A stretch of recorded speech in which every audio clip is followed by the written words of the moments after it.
বালকদিগের সর্দার ফটিক চক্রবর্তীর মাথায় চট করিয়া একটা নূতন ভাবোদয় হইল। নদীর ধারে একটা প্রকাণ্ড শালকাষ্ঠ মাস্তুলে রূপান্তরিত হইবার প্রতীক্ষায় পড়িয়াছিল। স্থির হইল সেটা সকলে মিলিয়া গড়াইয়া লইয়া যাইবে। যে ব্যক্তির কাঠ আবশ্যককালে তাহার যে কতখানি বিস্ময়, বিরক্তি এবং অসুবিধা বোধ হইবে, তাহাই উপলব্ধি করিয়া বালকেরা এই প্রস্তাবে সম্পূর্ণ অনুমোদন করিল। কোমর বাঁধিয়া সকলেই যখন মনোযোগের সহিত কার্যে প্রবৃত্ত হইবার উপক্রম করিতেছে, এমন সময় ফটিকের কনিষ্ঠ মাখনলাল গম্ভীরভাবে সেই গুঁড়ির উপরে গিয়া বসিল। ছেলেরা তাহার এইরূপ উদার ঔদাসীন্য দেখিয়া কিছু বিমর্ষ হইয়া গেল। একজন আসিয়া ভয়ে ভয়ে তাহাকে একটু আধটু ঠেলিল, কিন্তু সে তাহাতে কিছুমাত্র বিচলিত হইল না। এই অকাল তত্ত্বজ্ঞানী মানব সকল প্রকার ক্রীড়ার অসারতা সম্বন্ধে নীরবে চিন্তা করিতে লাগিল। ফটিক আসিয়া আস্ফালন করিয়া কহিল, দেখ, মার খাবি, এই বেলা ওঠ। সে তাহাতে আরও একটু নড়িয়া চড়িয়া আসনটি বেশ স্থায়ীরূপে দখল করিয়া লইল। এরূপ স্থলে সাধারণের নিকট রাজসম্মান রক্ষা করিতে হইলে অবাধ্য ভ্রাতার গণ্ডদেশে অনতি বিলম্বে এক চড় কষাইয়া দেওয়া ফটিকের কর্তব্য ছিল। সাহস হইল না, কিন্তু এমন একটা ভাব ধারণ করিল যেন ইচ্ছা করিলেই এখনই উহাকে রীতিমতো শাসন করিয়া দিতে পারে, কিন্তু করিল না। কারণ পূর্বাপেক্ষা আর একটা ভালো খেলা মাথায় উদয় হইয়াছে, তাহাতে আর একটু বেশি মজা আছে। প্রস্তাব করিল, মাখনকে শুদ্ধ ওই কাঠ গড়াইতে আরম্ভ করা যাক। মাখন মনে করিল ইহাতে তাহার গৌরব আছে, কিন্তু অন্যান্য পার্থিব গৌরবের ন্যায় ইহার আনুষঙ্গিক যে বিপদের সম্ভাবনাও আছে, তাহা তাহার কিংবা আর কাহারও মনে উদয় হয় নাই। ছেলেরা কোমর বাঁধিয়া ঠেলিতে আরম্ভ করিল। মারো ঠেলা, হেইয়ো! সাবাস জোয়ান, হেইয়ো! গুঁড়ি এক পাক ঘুরিতে না ঘুরিতেই মাখন তাহার গাম্ভীর্য গৌরব এবং তত্ত্বজ্ঞান সমেত ভূমিসাৎ হইয়া গেল। খেলার আরম্ভেই এইরূপ আশাতীত ফললাভ করিয়া অন্যান্য বালকেরা বিশেষ হৃষ্ট হইয়া উঠিল, কিন্তু ফটিক কিছু শশব ব্যস্ত হইল। মাখন তৎক্ষণাৎ ভূমিশয্যা ছাড়িয়া ফটিকের উপরে গিয়া পড়িল, একেবারে অন্ধভাবে মারিতে লাগিল। তাহার নাকে মুখে আঁচড় কাটিয়া কাঁদিতে কাঁদিতে গৃহাভিমুখে গমন করিল। খেলা ভাঙিয়া গেল। ফটিক গোটাকতক কাশ উৎপাটন করিয়া লইয়া একটা অর্ধনিমগ্ন নৌকার গোলইয়ের উপরে চড়িয়া বসিয়া চুপচাপ করিয়া কাশের গোড়া চিবাইতে লাগিল। এমন সময় একটা বিদেশি নৌকা ঘাটে আসিয়া লাগিল। একটি অর্ধবয়সী ভদ্রলোক কাঁচা গোঁফ এবং পাকা চুল লইয়া বাহির হইয়া আসিলেন। বালককে জিজ্ঞাসা করিলেন, চক্রবর্তীদের বাড়ি কোথায়? বালক ডাঁটা চিবাইতে চিবাইতে কহিল, ওই হোথা। কিন্তু কোন দিকে নির্দেশ করিল কাহারও বুঝিবার সাধ্য রহিল না। ভদ্রলোকটি আবার জিজ্ঞাসা করিলেন, কোথা? সে বলিল, জানি নে, বলিয়া পূর্ববৎ তৃণমূল হইতে রস গ্রহণে প্রবৃত্ত হইল। বাবুটি তখন অন্য লোকের সাহায্য অবলম্বন করিয়া চক্রবর্তীদের গৃহের সন্ধানে চলিলেন। অবিলম্বে বাঘা বাগদি আসিয়া কহিল, ফটিক দাদা, মা ডাকছে। ফটিক কহিল, যাব না। বাঘা তাহাকে বলপূর্বক আড়কোলা করিয়া তুলিয়া লইয়া গেল। ফটিক নিষ্ফল আক্রোশে হাত পা ছুঁড়িতে লাগিল। ফটিককে দেখিবা মাত্র তাহার মা অগ্নিমূর্তি হইয়া কহিলেন, আবার তুই মাখনকে মেরেছিস? ফটিক কহিল, না, মারিনি। ফের মিথ্যে কথা বলছিস? কক্ষনো মারিনি, মাখনকে জিজ্ঞাসা করো। মাখনকে প্রশ্ন করাতে মাখন আপনার পূর্ব নালিশের সমর্থন করিয়া বলিল, হাঁ, মেরেছে। তখন আর ফটিকের সহ্য হইল না। দ্রুত গিয়া মাখনকে এক সশব্দ চড় কষাইয়া দিয়া কহিল, ফের মিথ্যে কথা। মা মাখনের পক্ষ লইয়া ফটিককে সবেগে নাড়া দিয়া তাহার পৃষ্ঠে দুটা তিনটা প্রবল চপেটাঘাত করিলেন। ফটিক মাকে ঠেলিয়া দিল। মা চিৎকার করিয়া কহিলেন, "অ্যাঁ, তুই আমার গায়ে হাত তুলিস?" এমন সময়ে সেই কাঁচা পাকা বাবুটি ঘরে ঢুকিয়া বলিলেন, "কি হচ্ছে তোমাদের?" ফটিকের মা বিস্ময়ে আনন্দে অভিভূত হইয়া কহিলেন, "ওমা, এ যে দাদা, তুমি কবে এলে?" বলিয়া গড় করিয়া প্রণাম করিলেন। বহুদিন হইল দাদা পশ্চিমে কাজ করিতে গিয়াছিলেন। ইতিমধ্যে ফটিকের মার দুই সন্তান হইয়াছে, তাহারা অনেকটা বাড়িয়া উঠিয়াছে, তাহার স্বামীর মৃত্যু হইয়াছে, কিন্তু একবারও দাদার সাক্ষাৎ পায় নাই। আজ বহুকাল পরে দেশে ফিরিয়া আসিয়া বিশ্বম্ভর বাবু তাহার ভগিনীকে দেখিতে আসিয়াছেন। কিছুদিন খুব সমারোহে গেল। অবশেষে বিদায় লইবার দুই একদিন পূর্বে বিশ্বম্ভর বাবু তাহার ভগিনীকে ছেলেদের পড়াশোনা এবং মানসিক উন্নতি সম্বন্ধে প্রশ্ন করিলেন। উত্তরে ফটিকের অবাধ্য উচ্ছৃঙ্খলতা, পাঠে অমনোযোগ এবং মাখনের সুশান্ত সুশীলতা ও বিদ্যানুরাগের বিবরণ শুনিলেন। তাহার ভগিনী কহিলেন, "ফটিক আমার হাড় জ্বালাতন করিয়াছে।" শুনিয়া বিশ্বম্ভর প্রস্তাব করিলেন, তিনি ফটিককে কলিকাতায় লইয়া গিয়া নিজের কাছে রাখিয়া শিক্ষা দিবেন। বিধবা এ প্রস্তাবে সহজেই সম্মত হইলেন। ফটিককে জিজ্ঞাসা করিলেন, "কেমন রে ফটিক, মামার সঙ্গে কলকাতায় যাবি?" ফটিক লাফাইয়া উঠিয়া বলিল, "যাব।" যদিও ফটিককে বিদায় করিতে তাহার মায়ের আপত্তি ছিল না, কারণ তাহার মনে সর্বদাই আশঙ্কা ছিল কোন দিন সে মাখনকে জলেই ফেলিয়া দেয়, কি মাথায় ফাটায়, কি কি একটা দুর্ঘটনা ঘটায়। তথাপি ফটিকের বিদায় গ্রহণের জন্য এতাদৃশ আগ্রহ দেখিয়া তিনি ঈষৎ ক্ষুণ্ণ হইলেন। কবে যাবে, কখন যাবে করিয়া ফটিক তাহার মামাকে অস্থির করিয়া তুলিল। উৎসাহে তাহার রাত্রে নিদ্রা হয় না। অবশেষে যাত্রাকালে আনন্দের ঔদার্যবশত তাহার ছিপ, ঘুড়ি, লাটাই সমস্ত মাখনকে পুত্র পৌত্রাদিক্রমে ভোগ দখল করিবার পুরা অধিকার দিয়া গেল। কলিকাতায় মামার বাড়ি পৌঁছিয়া প্রথমত মামির সঙ্গে আলাপ হইল। মামি এই অনাবশ্যক পরিবার বৃদ্ধিতে মনে মনে যে বিশেষ সন্তুষ্ট হইয়াছিলেন তাহা বলিতে পারি না।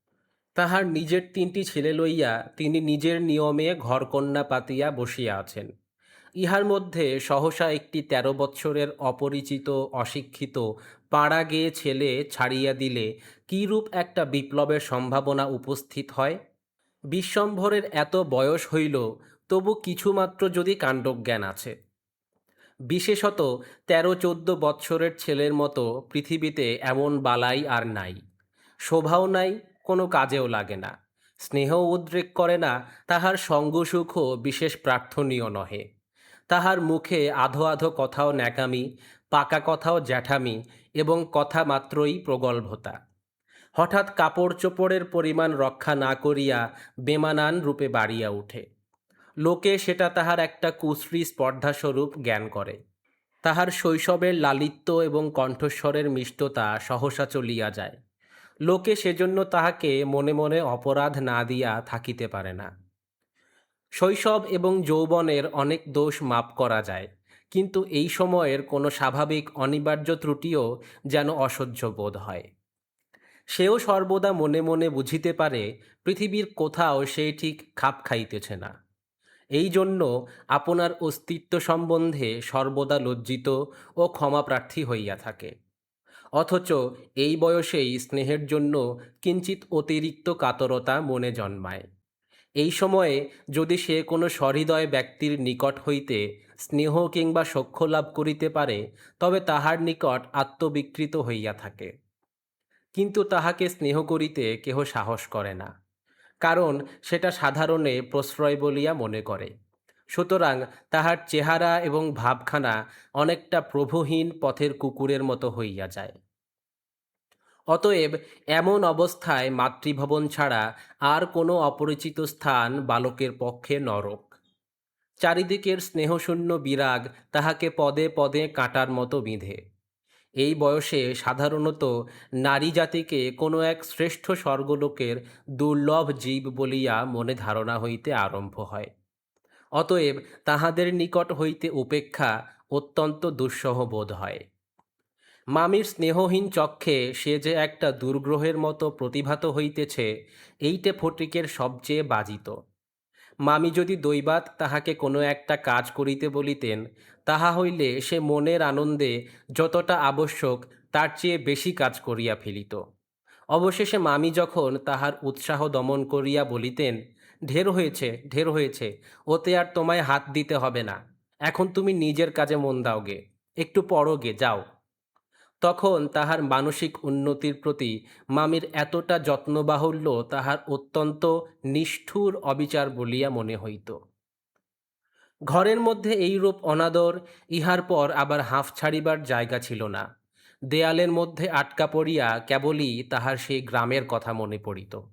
প্রকাণ্ড একটা ধাউস ঘুড়ি লইয়া বোঁ বোঁ শব্দে উড়াইয়া বেড়াইবার সেই মাঠ, তাইরে নাইরে না করিয়া উচ্চৈঃস্বরে স্বরচিত রাগিনী আলাপ করিয়া অকর্মণ্যভাবে ঘুরিয়া বেড়াইবার সেই নদী তীর, দিনের মধ্যে যখন তখন ঝাঁপ দিয়া পড়িয়া সাঁতার কাটিবার সেই সংকীর্ণ স্রোতস্বিনী, সেই সব দলবল, উপদ্রব, স্বাধীনতা এবং সর্বোপরি সেই অত্যাচারিণী অবিচারিণী মা অহর্নিশি তাহার নিরুপায় চিত্তকে আকর্ষণ করিত। জন্তুর মতো এক প্রকার অবুঝ ভালোবাসা, কেবল একটা কাছে যাইবার অন্ধ ইচ্ছা, কেবল একটা না দেখিয়া অব্যক্ত ব্যাকুলতা, গোধূলি সময়ের মাতৃহীন বৎসের মতো কেবল একটা আন্তরিক মা মা ক্রন্দন সেই লজ্জিত শঙ্কিত শীর্ণ দীর্ঘ অসুন্দর বালকের অন্তরে কেবলই আলোড়িত হইত। স্কুলে এত বড় নির্বোধ এবং অমনোযোগী বালক আর ছিল না। একটা কথা জিজ্ঞাসা করিলে সে হাঁ করিয়া চাহিয়া থাকিত।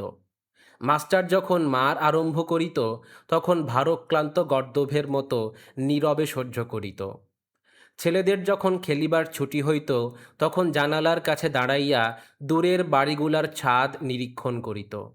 যখন সেই দ্বিপ্রহরের রৌদ্রে কোনো একটা ছাদে দুটি একটি ছেলে মেয়ে কিছু একটা খেলার ছলে ক্ষণেকের জন্য দেখা দিয়া যাইত, তখন তাহার চিত্ত অধীর হইয়া উঠিত। একদিন অনেক প্রতিজ্ঞা করিয়া অনেক সাহসে মামাকে জিজ্ঞাসা করিয়াছিল, মামা, মার কাছে কবে যাব? মামা বলিয়াছিলেন, স্কুলের ছুটি হোক। কার্তিক মাসে পূজার ছুটি, সে এখনো ঢের দেরি। একদিন ফটিক তাহার স্কুলের বই হারাইয়া ফেলিল। একে তো সহজেই পড়া তৈরি হয় না, তাহার পর বই হারাইয়া একেবারে নাচার হইয়া পড়িল। মাস্টার প্রতিদিন তাহাকে অত্যন্ত মারধর অপমান করিতে আরম্ভ করিলেন। স্কুলে তাহার এমন অবস্থা হইল যে তাহার মামাতো ভাইরা তাহার সহিত সম্বন্ধ স্বীকার করিতে লজ্জাবোধ করিত। ইহার কোনো অপমানে তাহারা অন্যান্য বালকের চেয়েও যেন বলপূর্বক বেশি করিয়া আমোদ প্রকাশ করিত। অসহ্য বোধ হওয়াতে একদিন ফটিক তাহার মামির কাছে নিতান্ত অপরাধীর মতো গিয়া কহিল, বই হারিয়ে ফেলেছি। মামি অধরের দুই প্রান্তে বিরক্তির রেখা অঙ্কিত করিয়া বলিলেন, বেশ করেছ, আমি তোমাকে মাসের মধ্যে 5 বার করে বই কিনে দিতে পারিনে। ফটিক আর কিছু না বলিয়া চলিয়া আসিল। সে যে পরের পয়সা নষ্ট করিতেছে এই মনে করিয়া তাহার মায়ের উপর অত্যন্ত অভিমান উপস্থিত হইল। নিজের হীনতা এবং দৈন্য তাহাকে মাটির সহিত মিশাইয়া ফেলিল। স্কুল হইতে ফিরিয়া সেই রাত্রে তাহার মাথা ব্যথা করিতে লাগিল এবং গা শিরশির করিয়া আসিল। বুঝিতে পারিল তাহার জ্বর আসিতেছে। বুঝিতে পারিল ব্যাম বাঁধাইলে তাহার মামির প্রতি অত্যন্ত অনর্থক উপদ্রব করা হইবে। মামি এই ব্যামোটাকে যে কিরূপ একটা অকারণ অনাবশ্যক জ্বালাতনের স্বরূপ দেখিবে, তাহা সে স্পষ্ট উপলব্ধি করিতে পারিল। রোগের সময় এই অকর্মণ্য অদ্ভুত নির্বোধ বালক পৃথিবীতে নিজের মা ছাড়া আর কাহারও কাছে সেবা পাইতে পারে, এরূপ প্রত্যাশা করিতে তাহার লজ্জাবোধ হইতে লাগিল। পরদিন প্রাতঃকালে ফটিককে আর দেখা গেল না। চতুর্দিকে প্রতিবেশীদের ঘরে খোঁজ নিয়া তাহার কোনো সন্ধান পাওয়া গেল না। সেদিনে আবার রাত্রি হইতে মুষলধারে শ্রাবণের বৃষ্টি পড়িতেছে, সুতরাং তাহার খোঁজ করিতে লোকজনকে অনর্থক অনেক ভিজিতে হইল। অবশেষে কোথাও না পাইয়া বিশ্বম্ভরবাবু পুলিশে খবর দিলেন। সমস্ত দিনের পর সন্ধ্যার সময় একটা গাড়ি আসিয়া বিশ্বম্ভরবাবুর বাড়ির সম্মুখে দাঁড়াইল। তখনও ঝুপঝুপ করিয়া অবিশ্রাম বৃষ্টি পড়িতেছে, রাস্তায় এক হাঁটু জল দাঁড়াইয়া গিয়াছে। দুইজন পুলিশের লোক গাড়ি হইতে ফটিককে ধরাধরি করিয়া নামাইয়া বিশ্বম্ভর বাবুর নিকট উপস্থিত করিল।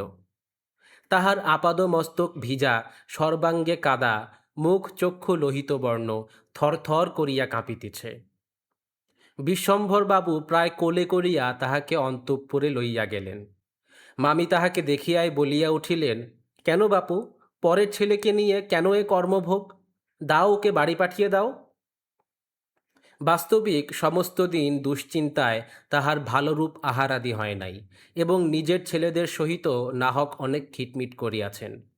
ফটিক কাঁদিয়া উঠিয়া কহিল, আমি মার কাছে যাচ্ছিলুম, আমাকে ফিরিয়ে এনেছে। বালকের জ্বর অত্যন্ত বাড়িয়া উঠিল, সমস্ত রাত্রি প্রলাপ বকিতে লাগিল। বিশ্বম্ভর বাবু চিকিৎসক লইয়া আসিলেন।